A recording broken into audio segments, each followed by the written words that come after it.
is one of Danielle is one of the preeminent political philosophers of our time. We'll put some links to her books in the chat and to her bio. She's written many, many books. I think relevant, particularly for this conversation, is a recent volume that she edited, From Voice to Influence: Understanding Citizenship in the Digital Age, published by Chicago Press, and most recently, Justice by Means of Democracy, which I think very much provides the ideological foundation for the conversation we're going to have about participatory democracy. But Danielle is much more than just a scholar, or in addition, not just a scholar, but also a scholar. She is very much a practitioner and an advocate who has been studying and practicing and advocating for reconnecting people to their civic power, to governance. And that's what we're here to do today. This is a revamp, if you will, or a renovation, to steal a term that Danielle uses so eloquently, of a lecture series many of you have attended called the Reboot Democracy Lecture Series for a number of years. But we're doing this not as a series of lectures, but as a series of workshops. We're going to hear from leading practitioners, from doers, some of whom I see coming into the room who are here with us now. So we can explore together, what does AI mean for this democratic age, and how might we do democracy and do participatory democracy better than we have done before? I've listed this as 11 plus workshops. The plus is because I'm hoping we're going to add more. And if you're in the room and you have experience and expertise to share, if something is working where you are, we'd love to hear from you, and we'd love for you to participate. So please do share your expertise now, get in touch with us, and use the chat to tell us who's here. So Danielle and I are going to have a bit of a conversation over the next half hour, and then open it up to your contributions, questions, suggestions, and engagement after that. Please do sign up for upcoming workshops. We'll put the link in the chat as well for the whole series, and you can sign up for some of the workshops that are coming up. One last logistical note before we dive into the substance. This session is being recorded, as Zoom has already told you, but we will turn off the recording during the Q&A. We do that so that we can have a frank conversation. We have a lot of people, particularly in government here, and we want you to feel comfortable that no question is too frivolous to ask, no question is too small about how we can actually do things differently. Please right-click on your own square to rename yourselves if you're not appearing with your name. If you'd like to add your institution and where you're coming from, we'd love to know who's here. And we encourage you also to use the chat to have a conversation. Even as Danielle and I are talking, there's so many experts here in the room. Please do use the chat to have a conversation, but use the Q&A button at the bottom of your screen. You'll see it fourth in from the right. If you would like to ask a question or sort of formally contribute to the conversation so that we can organize that conversation later. And finally, my colleagues have asked me to note to please mute yourself during the conversation so we can all hear one another rather than hearing your phone ringing in the background. Okay, with that, any logistical items that I've forgotten? Absolutely nothing. Perfect. Okay, I'm going to share if I can, should I hit share results so we can see who's here? Am I allowed to? I think that should work, but tell me if I've done something wrong with the poll. I'm going to get us started and just offer a few words by way of intro. Danielle is going to do the same, and then we're going to have a bit of a conversation with one another, and then, as I said, open it up to conversation with you. So I very much got my start in this world of participatory democracy, especially enabled by technology. And Danielle, I don't know if you know this, but back in 1999, I started a company with the political philosopher Ben Barber. So whatever one thinks of starting a company with a political philosopher, it will help to explain why I'm a professor and not the CEO of a software company. Maybe from a commercial perspective, it wasn't all that helpful. But it was a tremendously exciting endeavor because we worked together to translate many of the ideas that he had been writing about stronger democracy back in the early 80s and what it could mean to reinvigorate participation in our society for the era of the web. we were really excited. And Ben, a story for another time about how Ben drove our graphic designers crazy trying to redraw the Athenian Pnyx on the screen of the then fledgling World Wide Web, which was not so easy to do. Our aim at the time, though, was to do more than just enable conversation for its own sake. We wanted people to be able to have conversations, but we wanted to connect those conversations to power. We wanted to reinvigorate the kind of experimental institutions that grew up in Athenian democracy, where citizens could actively shape decisions in their community. And I think those early days were really heady times for all of us who worked in what we used to call e-democracy in those days. We saw the web as being really potentially quite transformative.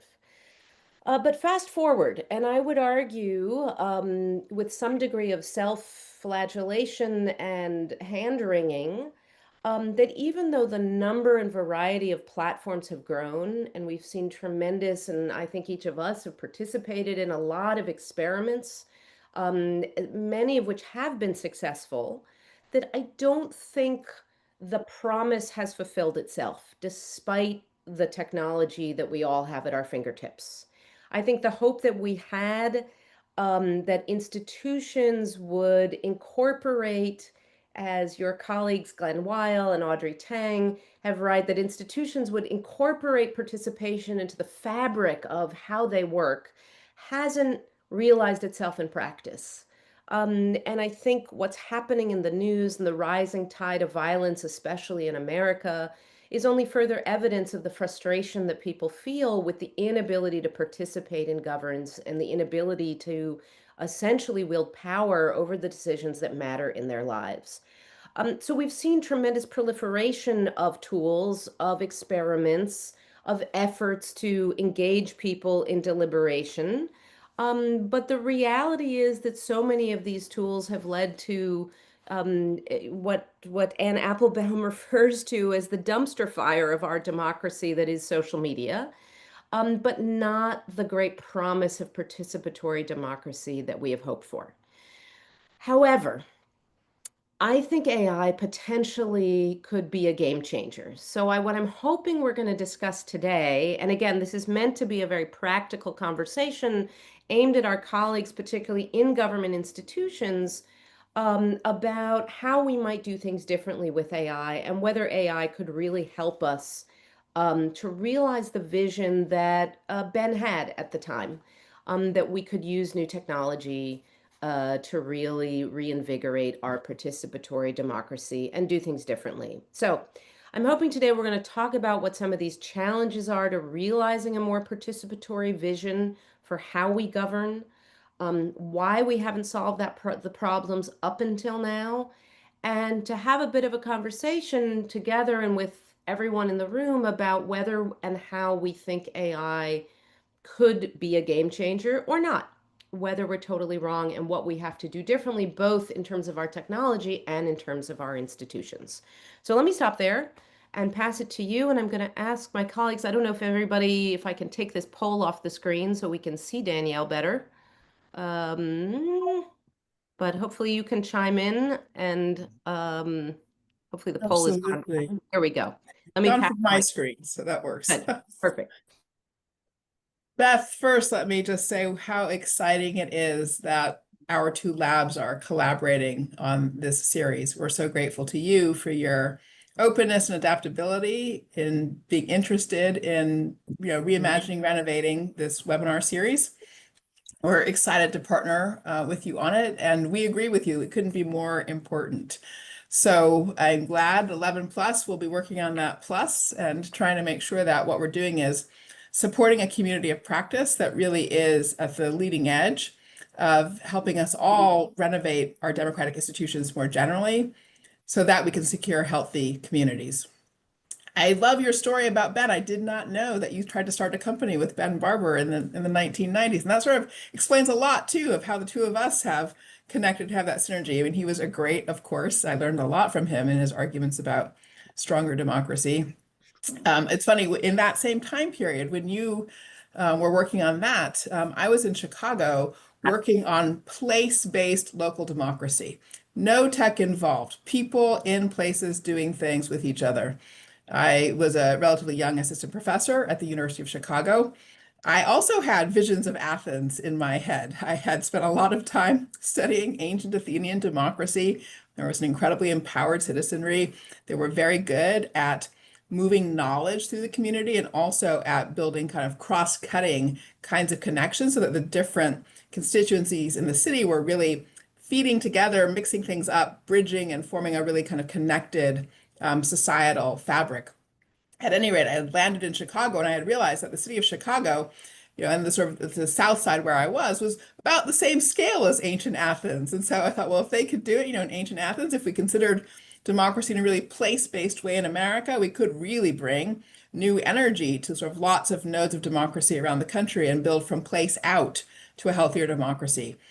I tell that story because I think that actually the moment that we're in is precisely one where the opportunity is to bring place and technology together. I think the early movement of bringing tech into democracy wasn't very oriented to place. There was a sense that tech let us open up to sort of global context, global networks, and it wasn't always grounded in the kind of use case of specific social and political communities. I was really, trying hard in the 90s to hold tech at bay. So I'm sort of the opposite of you. I was not a person who jumped in with both feet. Instead, I kept saying, no, no, no, no. I'm doing this real democracy thing with real people in real places. And over the last decade, of course, all of my friends in the technology space have been, started banging me over the head with a club and saying, Danielle, you're completely missing the boat. If you can't see how technology is going to transform everything we do, including politics, then you're never going to be able to actually build the healthy democracy that you care about. So that is what brought me into the technology conversation, the recognition that indeed technology is transforming what we can do in all of our institutions. And so I agree with Beth. I do think that the arrival of AI is potentially a game changer. And I think the real question is how we harness it for core healthy democracy goals. Again, for me, harnessing it is about putting place and technology together. That's why this series is so exciting. So many of you are working on healthy governance in specific places. So I want to say two more words about healthy governance and the opportunity that we have to upgrade our representative institutions so that they can succeed in 21st century conditions. By succeed, I mean that they should be. Hey, how are you? I'm good. By succeed, I mean that they should be responsive to the people and be felt as responsive. That there's a good, strong feedback loop, that they be effective in their decision making and then also effective in implementation. And that also requires a reliance on design principles like transparency and accountability alongside the principle of efficiency. But an important thing to say is that our representative institutions are in some sense sort of the spine of our society. And we can think of that spine as consisting of three vertebrae. First, there is citizen participation. That is a key aspect of representation, that people are able to funnel their points of view and perspectives into our shared decision-making mechanisms. Then the second vertebra is decision makers deciding, whether those are elected officials or appointed civil servants. People have to make some decisions. And then the third vertebrae is the implementation moment. And that can come either in the form of enforcement of regulations or in the delivery of services. Now, I believe our job here in 2025, headed into 2026, is essentially to give an upgrade to that spine of our society in our representative institutions by thinking about how technology can help us do the citizen participation piece better, help us do the decision maker deciding piece better, and help us do implementation better. But the real trick is that you have to actually hook each of those vertebrae up together. So we're going to really focus on citizen participation in this webinar series, why it's important, how we can do better. We've got concrete examples, great work in Bowling Green, Kentucky, for example, where people have been using Polis and Google Jigsaw SenseMaker to elicit a broader range of opinion in the city, to find minority perspectives, to find points of consensus that weren't previously visible, and feed that all into the development of a 25-year plan for the city. Engaged California is doing similar work, also seeking to improve the sense making that supports decision making. So we have a lot of concrete examples of how we can improve citizen participation. And one of the lessons I hope we'll pull out throughout the series is how we make sure that that gets hooked up to decision making, gets hooked up to implementation, so that there really is a feedback loop. That's where responsiveness comes from. And that's really one of the important criteria of success for citizen participation. So I will stop there with that broad table setting, but I, like Beth, am just so grateful to all of you for giving of your time and energy and creativity to this incredibly important conversation. And we have a lot of energy and creativity and expertise in the room. I see a number of the folks who you have name checked actually here. So I want to just offer a reminder to please use the chat. It will to have a what I call a conversation in 4 dimensions. Put any questions, especially for Danielle, in the chat. But I want and a plug to say that folks from Bowling Green and Jigsaw will be here as part of the series. The folks from the Design California project will also be here, specifically to talk about what they've done and how they've done it. And for our practitioners and our institution leaders, our decision makers and implementers in the room, all our speakers have been asked going forward to really talk about the how-tos of engagement. Very nitty gritty. Don't be put off by the fact that this is being kicked off by 2 professors. We're going to talk about how much it cost, how many people it took, how much time it took, what did you do first, what did you do second, because ultimately I think the goal here is for us to engender more engagement and more participation. And maybe Danielle, let me just ask you a little bit about and tease out. I love the kind of 3 spines idea and the connection between the engagement piece, the decision making, and the implementation. Um, I- just tease out a little bit more those connections and help us to understand it. I don't think why we do participation. Because as obvious it may seem as the right thing to do and a democratic nice to have, when we get busy and budgets get low, it always falls by the wayside, back to the why we haven't done it. So I think it does make sense, and it was on the menu for today to really talk about and articulate more about what the different visions are for why we do it. And do you think in this day and age, given what's going on in the world, are there reasons that are more important now than others for why to engage? I appreciate that, Beth, that question. And I also appreciate your naming the fact that we kicked this off with 2 professors. The rest of the series will dive into the nitty gritty, but your question is an invitation to zoom way out, honestly, right? To the question of why does civic participation matter anyway, and even, especially now in the 21st century. So I'm going to take you up on the invitation to answer that question. So folks will have to bear with me for a little bit as I truly am a political philosopher here in this conversation.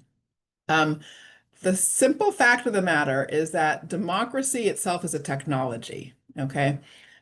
It was discovered in antiquity, many, long, long time ago. It disappeared again. It was rediscovered in the 18th century when people glued the idea of democracy, that is popular participation, together with the concept of representation.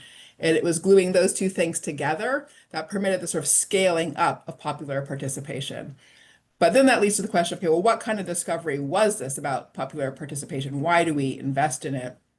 And there's a few different things that this technology of participation delivers for us as a society. One, it delivers vastly improved information flows. And at the end of the day, all decision making depends on the quality of the information flows into the decision. So it's, a big complex apparatus for hoovering up as much information as there possibly is in society so that we can make the best possible kind of decision. Now, you might say, well, but hey, like AI can hoover up all that information now. Like, why do we need participation to hoover up information? And there are a lot of reasons why AI can't replace what humans have. Not all of our knowledge is represented in data. So data is a tranche of what we all know and think and have learned and so forth, but it does not capture all of human experience and perspective. And so we would lose all of that if we only relied on data tools sort of scraping the web. So that's why we still need real people And we need to activate the agency of real people as thinkers and contributors. So that's thing one, is the sort of knowledge power that comes from participation. Thing two is the issue of legitimacy. At the end of the day, any given society is stable only to the degree that people support it. And that doesn't matter if you're an autocracy or a democracy. Autocracies get very, very weak if there is no strong sense of legitimacy or connection to the institutions. Often autocracies depend on people feeling protected. So even in autocracies, there is a need for popular opinion to have some meaningful degree of support for the institutions. Now, you look at all the possibilities, again, participation is actually the best way of achieving legitimacy. So, yes, you can sometimes generate decisions faster without participation, but they will be thinner and more brittle. They won't have sustainability. So, it's actually more efficient over the long term to build in popular participation so that the decisions have that sustained legitimacy behind them. So, that's the second thing. Where do I Then go? the Come back the here. third kind of power that comes from participation, in some sense, this is almost the most important one for human beings, is just plain freedom. All right? It's freedom. Now, why is that the case? Because what participation is a counterweight to other kinds of power. So again, you can have power concentrated in an executive, or you can have power concentrated in the market. And if you let power be concentrated there without the counterweight of popular participation, then at the end of the day, that erodes the sort of space for action for ordinary people. And that's not a fancy point. It's not a political point. It's the point that history teaches over and over and over again. If you want to protect the space for agency for ordinary people, you have to have a counterweight to the other kinds of power that exist in society. So information, legitimacy and sustainability, and freedom. Okay? Those are the things that we get from participation. So why have given that, why do first of all, do you agree or disagree with my assessment that we have not done as well as we could have and needed to? And what's your diagnosis? So let me ask you that first, and then if we think we've not done as well as we needed to or could have given the tools at our disposal up until now, why not?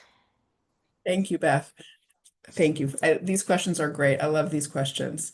So I said democracy is a technology, and it is. And we also have other technologies. And in the 90s, we invented the internet, for example, for starters. And so a few things have happened. For starters, the technology of democracy that was invented in the 18th century was not designed for contemporary conditions. At the most basic level, it was designed for a much slower information flow and for an information flow that was fragmented by geographic dispersal. So I won't bore people with the details, but it was literally designed in a way that was taking into account the kind of basic expectation that it would be hard for people to circulate knowledge other than through the political institutions. And that condition has changed completely, and that destabilizes I'm our going to existing interrupt institutions. you just for one moment. Is there an audio issue? Can people hear? I see a note in the chat about, and I see some thumbs up that people can't hear. I Oh can hear. no. Clearly. Okay, good. Keep going. Sorry to interrupt. Okay, so all I was going to say was the 18th century technology that is democracy, now it's under pressure because of 21st century conditions. Simultaneously, we have some new technologies. And in the 90s, I think what happened was, so why didn't we take advantage of technology as well as we might have done, or why did we get into trouble? I think we didn't fully understand the specific vulnerabilities of the 18th century technology that is democracy, and therefore we didn't know how to correct for those vulnerabilities with new technologies. But B, I think the other thing we lost sight of is that as a technology, democracy is fundamentally a place-based technology. Okay, right? That's why we have districts. And doesn't, you're a city and you've got wards, or you've got counties, or your state is divided into counties, and then we've got congressional districts. Democracy is a place-based technology. And in the 90s, we really saw technology as not place-based. We saw it as enabling precisely all the things that didn't depend on place. And so there's all kinds of stuff we figured out that way. Like social media took off because it didn't depend on place, and it So we have new capacities, new ways of organizing ourselves. But now I think the job is to recognize that democracy is a place-based technology and to actually embed technology into helping that place-based technology work better. So now, Beth, what do you think? Why do you think we didn't make more progress in the 90s? I think so yes and I think there are a few additional reasons that I would add to it. One is I think the web, and this relates to your our kind of excitement and enthusiasm about a world without borders that the web gave us. I do think that there are interesting innovations now that we're seeing around democratic reinvention in non-contiguous, non-geographic environments as we form new versions of a health department and new versions of governance in places that are where we're reinventing the geographical borders. But I'll put that to one side for a moment. I think what the web gave us that we were so excited about is the ability to talk, and we did not focus nearly enough on our ability to listen. Number one. Number two, there was a huge amount of enthusiasm, energy, and passion from the civic sector, from the nonprofit sector, from the research sector around how do we make it easier for each of us to speak. And we have not had nearly enough investment in your connection, that spine between the three pieces. So that first part about citizen participation, how it connects to decision making and implementation is not a place we've focused nearly enough. And I think we could get into a lot of structural reasons why we haven't done that. Then that has to do with education and technology and where our focus has been and the things we've chosen to study and to do. But I think we've been so giddy about the talking. Um, and we were so excited at the time about, my gosh, we could each express ourselves.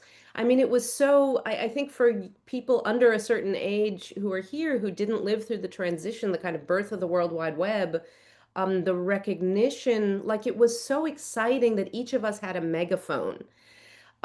Because we were coming from a world in which not only did we have 500 channels of TV and radio, but if you're over a certain age, we had four channels of television. So the notion that suddenly each of us could have a blog or, I'm going to date myself by naming some other platforms we used to yap on, like that megaphone thing was so exciting. And then suddenly when you give everybody a megaphone, nobody can hear anymore. That's number one. Number two, I think that lack of attention to decision making, to how it connects up, which is why the two examples you gave at the outset of the work in Bowling Green and the work with Engaged California are both so exciting because those address that last mile problem, which is how do I actually take all of this input? And a lot of the examples we're going to talk about, and this is where AI comes in, is connecting that last mile back to institutions, and making it possible not only for institutions to hear and to listen with the scarce hours and attention that they have,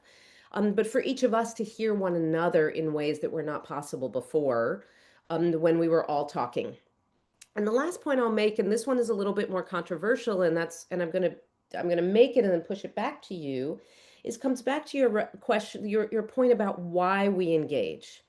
I think we've been particularly excited about this idea of legitimacy, which ties back to each of us having the ability, or not each of us, maybe a representative number of each of us, or some number of us to speak.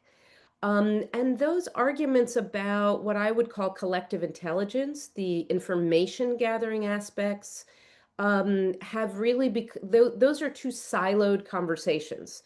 We have a world of democratic practitioners, researchers, and others over here. We often have a collective intelligence or an open innovation community over here, and these worlds don't often talk to one another. And I think to our detriment. I think we have placed a lot of emphasis on how to do the legitimacy thing right, but not as much emphasis on how to do the collective intelligence or the decision-making piece right. And we've missed that kind of institutional hookup. Let me pause there and just push it back to you because I think that in the academy we have sometimes done ourselves a disservice by not studying some of those second and third prongs that you've raised. Thanks, Fair Beth. or unfair?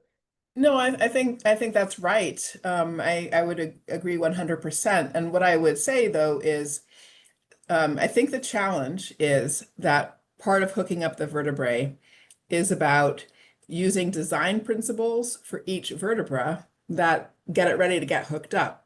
By that I mean, so in the civic participation space, I think you're right. We have focused on legitimacy.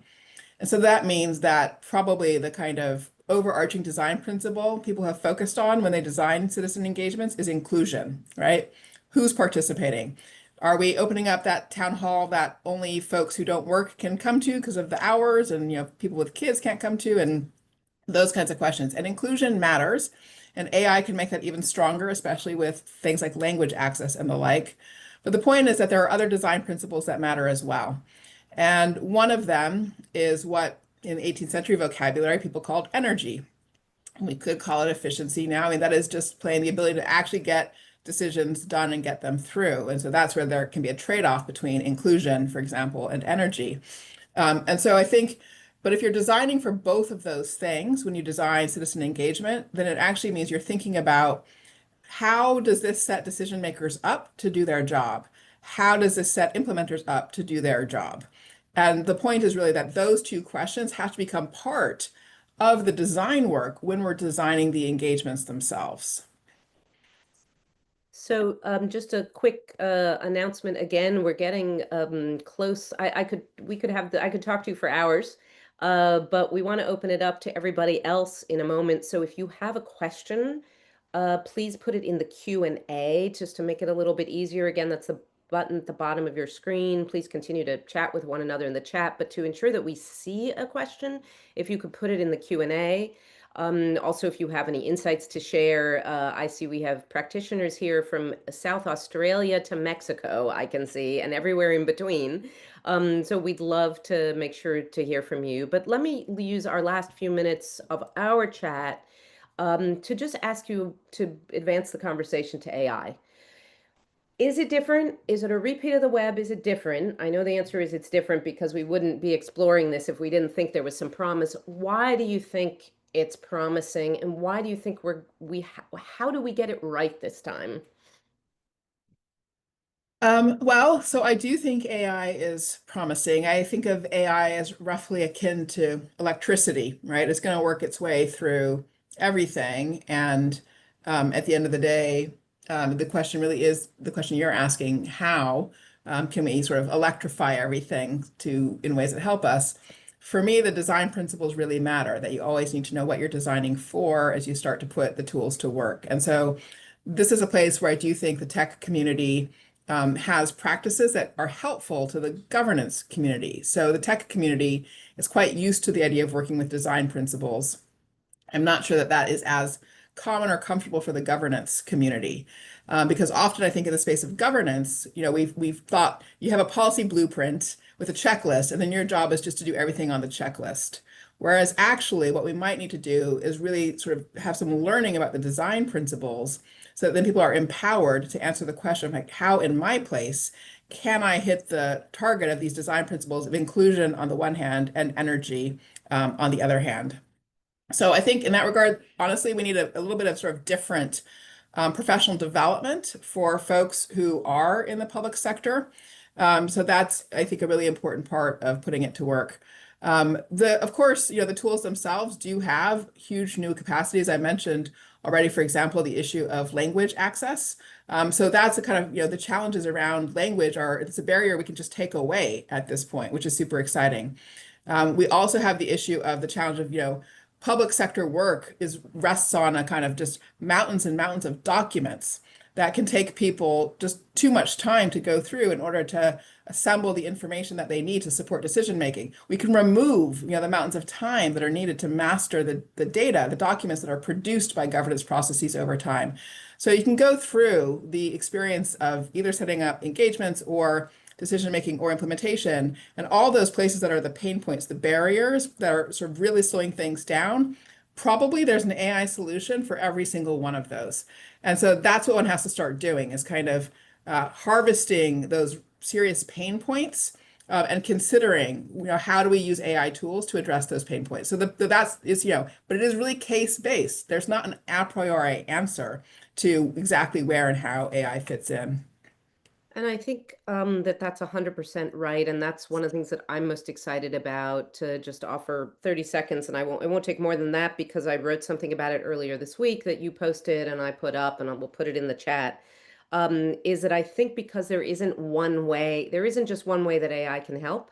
And there isn't one way, ideally, that we should be engaging, because there are so many of those opportunities where we need information, legitimacy, and opportunities for voice and action and people to be able to express themselves.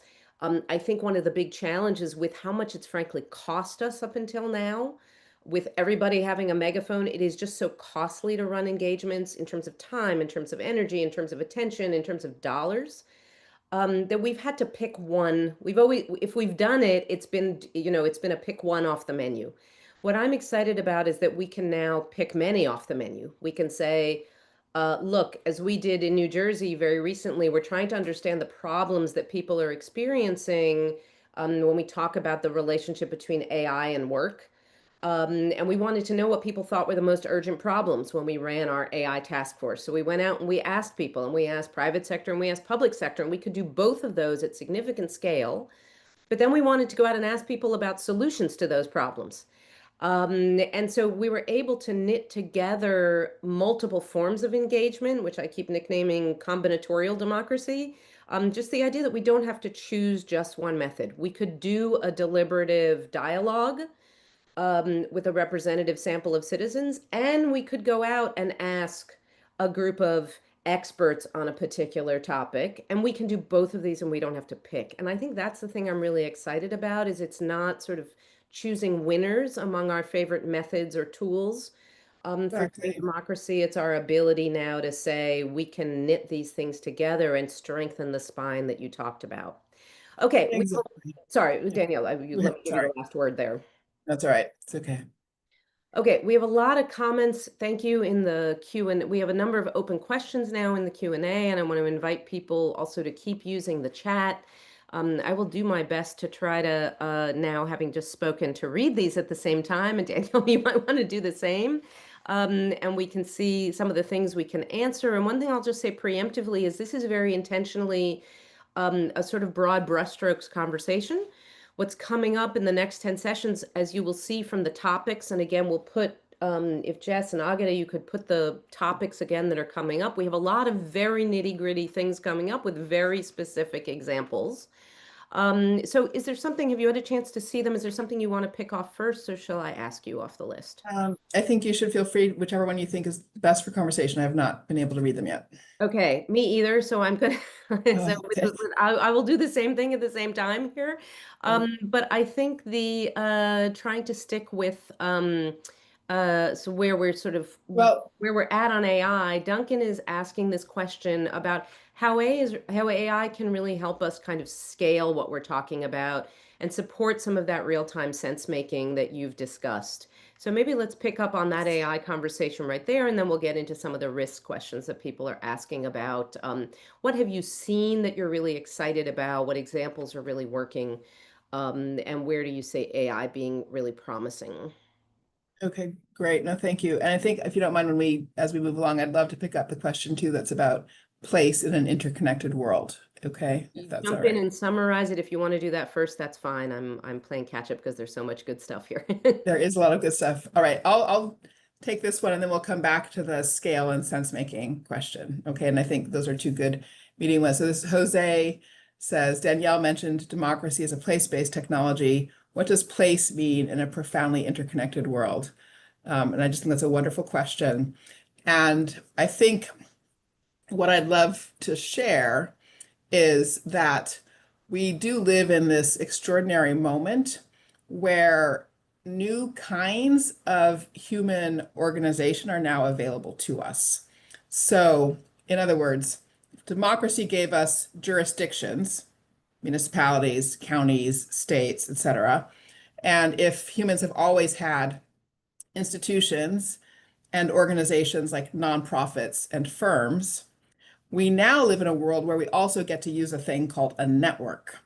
And it truly is a different kind of human organizational form. Digital tools allow us to build networks without reference to place, as Beth pointed to earlier. And so for me to say democracy is a place-based technology doesn't mean that you should only be doing place-based things. Absolutely, there are lots of ways you can bring networks or put networks to work for the work that one needs to do in a particular jurisdiction. And as Beth said, the job is the knitting together. We have so many tools in the toolkit that the hard part really is learning how to do the knitting. And I think that's what this whole webinar series will be about. That will be naming the different kinds of tools in the toolkit. So scaling and sense making being two tools that we're going to talk about right now. But the real question is, okay, how to put them to work. And for that, that's where you do need the kind of guiding design principles. And it's a little tricky, but those sort of design principles aren't necessarily principles for developers. I mean, they may or may not use them. They're actually design principles for civic leaders, for the people who are responsible for civic infrastructure. And importantly, at this point, civic infrastructure has to integrate the analog and the digital, okay? So everybody in this call, I'm going to assume, is a designer of civic infrastructure. Civic infrastructure at this point integrates the analog and the digital. We're going to want to name the design principles for how you develop civic infrastructure. And then when you have those principles clearly in view, then the job is which tools help us achieve those principles. So scaling and sense making, let's go to those. Those are tools. How do we use them? What do we use them for? Beth, I've been talking a lot, so although I could say more here, let me pass it to you, if you don't mind, to go ahead and also engage with the concrete on those. I will, in the interest of time, sorry, in my poor multitasking here, I'm going to bring in some additional questions at the same time from some of our audience.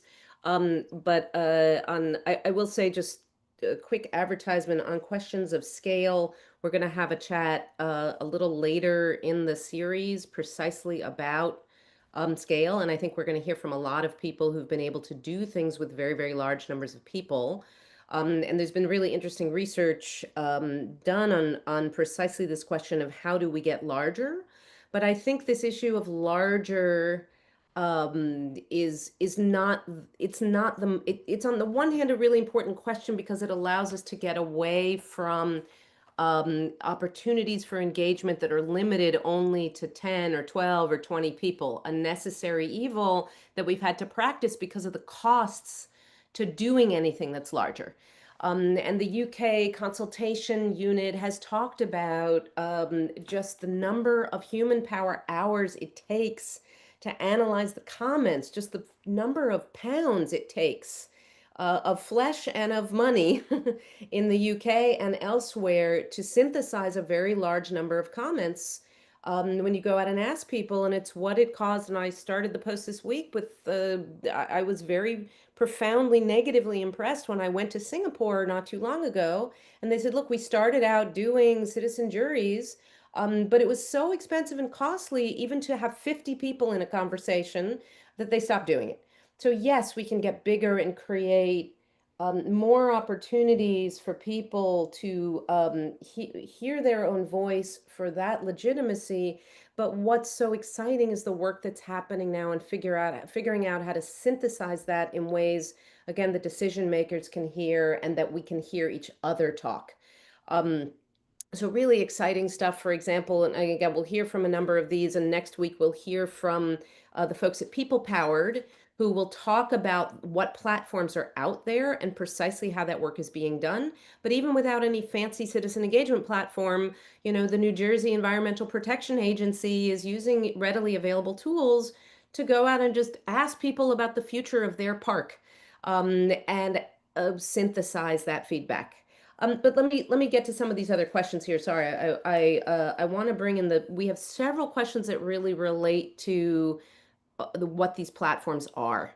These are private, unaccountable commercial platforms that, as we know, are often subject to the whims of the CEOs that run them, whose motives are not to strengthen and deepen democracy. So I think, do you see, are there things that we need to do can we use these tools? Do we need to use different tools? Are there things we need to do if we're going to create the technical infrastructure for the participation we want to do? Absolutely. So, I mean, I think for starters, so if you're using a tool like Polis, then what it gives you the chance to do, I mean, there are at this point multiple tools that do this. So this is, there are many, it's probably a dozen different tools that make it possible for people to use natural language contributions in the context of sharing their opinion about something. So the fact that people can use natural language, they can just speak in their own voice to communicate their opinion, as opposed to ticking a box on a survey or something of the sort, expands the sort of the data and then the kind of metadata that you can use to analyze the opinion space of a community. And in order to prepare for that work, though, of course, you have to always connect use of the tool to the recruitment of people into participation and use of the tool. So you're going to need all kinds of analog forms of infrastructure to put the tool to work in the ways that will be most useful to you.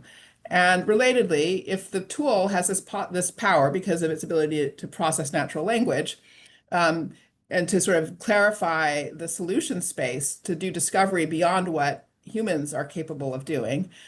If that's what you've got, you also need to know precisely what kind of decision-making landscape you're hooking it up to. So there's various kinds of human analytics that are necessary that support how you decide to embed the use of this tool.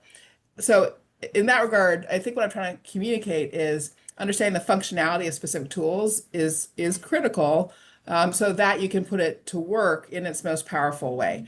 And that's where, the person who's the expert on the tool is not going to be the expert on recruiting participants into the process of it. Is not going to be the expert on how you want to define inclusion, say, to make sure that you have the sort of participants participating in such a way that you're getting a slice of your community designed to support, for instance, the goals of legitimacy. So that's where you need multiple people around the table together, I think, in the design process.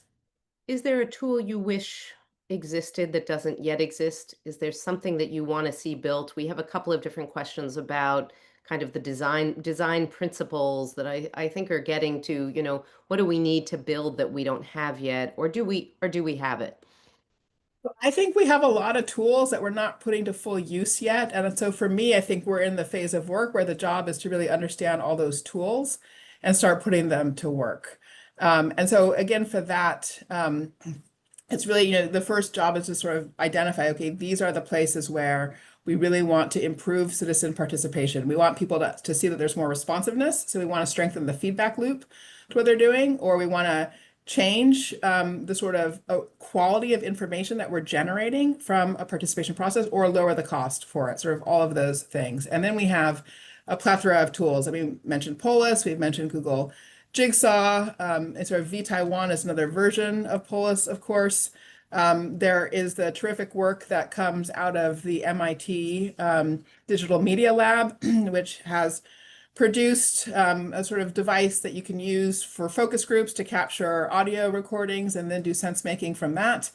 So I think that's one of the, what will happen over the course of these webinars is that the many tools that now exist will be put on display for people to achieve better understanding of.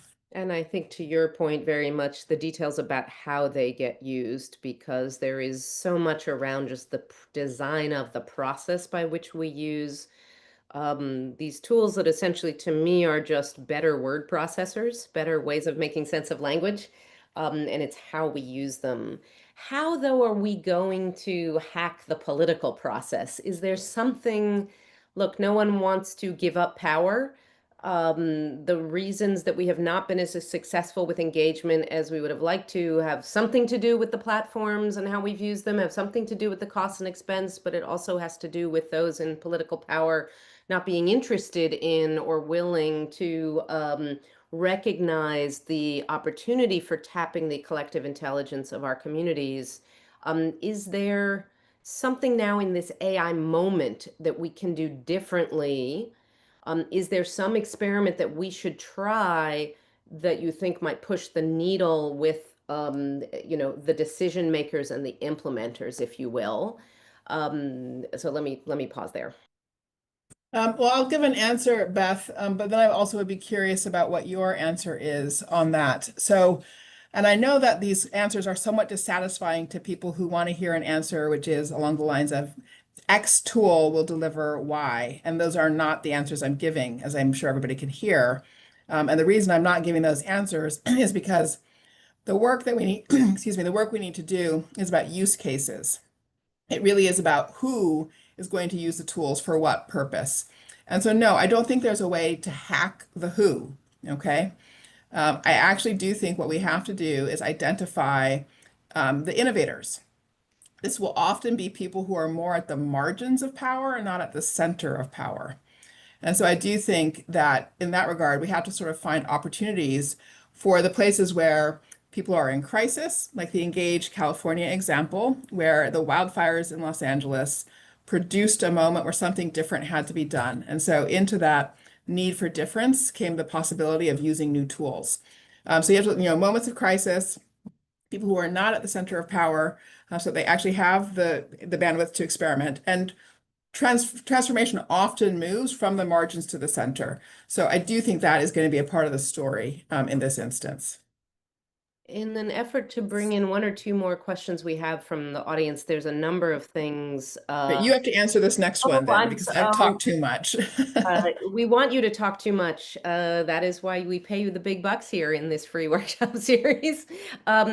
I will promise to answer them. Let me, since I'm starting the thought here, we have a number of questions about kind of bias or exclusion and fostering more engagement and more participation. And then I promise to give a short answer to both. But are you maybe just spend a minute on the amplification of risk and bias in this AI world? Is that a relevant question in your mind? It's definitely a relevant question, and this community is also a community that can do something about it. And let me just give a concrete example here. So this comes out of work from Vox Pop, I want to say, which does a lot of work with legislatures around the world, or Pop Vox. Sorry, I always get it the wrong way around. Pop Vox. And I don't want to sort of say too much because this is sort of their work, but the short of it is they've been doing a lot of work with Caribbean legislatures that are about converting documents on paper into digital artifacts. Thank you, Beth. Yes, PopVox. And in the process of doing that, of course, they've surfaced what will be no surprise that the LLMs typically have translators and they have multiple kinds of English, but the kinds of English they have in the translators are Canadian English and British English and US English and Australian English, not Caribbean English. And so that's a form of bias that is meaning that the LLMs can't work as well in the Caribbean context. But so what they are doing then is using the work that they're doing to create a new LLM that has the capacity to translate Caribbean English. So in other words, I think we will consistently surface biases as we do this work, but then our job is not just to surface them, it's to correct them and to recognize that we in this community of those who are designers of civic infrastructure, we actually have the power to drive change in how the tools and platforms themselves are designed. I think that's 100% right, and it's why we need so much more experimentation. I come back to the point about trying many, many, many things, trying more use cases, and why I hope that many of the people here, some of whom are already doing exciting things, and hopefully we'll learn from one another. And if we can do more to amplify those use cases and get people to share, for example, Claudius Leven from Hamburg will be here talking about the DPAS platform, an open source platform that they have built to foster citizen engagement in how they do urban planning in Hamburg, but more excitingly now in 9 different cities. We will have folks here from the Belgian company Go Vocal, who do work, they have an open source platform and they do work with 500 different communities. And we'll be hearing from Copenhagen and Vienna talking about how they do things in practice, what works, what doesn't, how they're combining online and offline and different forms of engagement, again, tied to decision making. So that's really our goal here, is to see if we can proliferate some of this learning. We recognize that there are busy professionals here who are practicing engagement, and we hope to forge more of that. So our commitment to you is to get you out of here on time. I know we did not answer nearly all of the questions or tap into all of Danielle's very significant expertise here. We hope you're going to come back to join us for the coming sessions. And we're not limited to stopping with the ones that you will see listed on your screen, and they're getting updated now. If you have expertise to share, if you have a project to share, we would love to hear from you. We'll put some emails and other things in the chat. The recording will be posted along with a transcript and a summary, and we're capturing all of the questions in the hope that we can use some materials after this and some future workshops to answer the questions and the suggestions that you have. So I want to thank all of our partners. I want to thank especially Agata and Sarah for doing all the heavy lifting on getting us to the starting line for this series. To all of you for participating, and we hope you'll come back to join us often and early, and to Danielle and her whole team for their collaboration on this exciting experiment. So we look forward to seeing you. Jess, Agata, what's our next one? Our next one is the the people power team on which is the right tool for democratic engagement, and it's September 24th. It's post into the chat. Please, I hope to see you there. Fantastic. Thank you, everybody, for your engagement, and we'll share all the resources online after this. Danielle, thank you so much. Thank you, Beth. Appreciate the conversation. Take care. Bye-bye.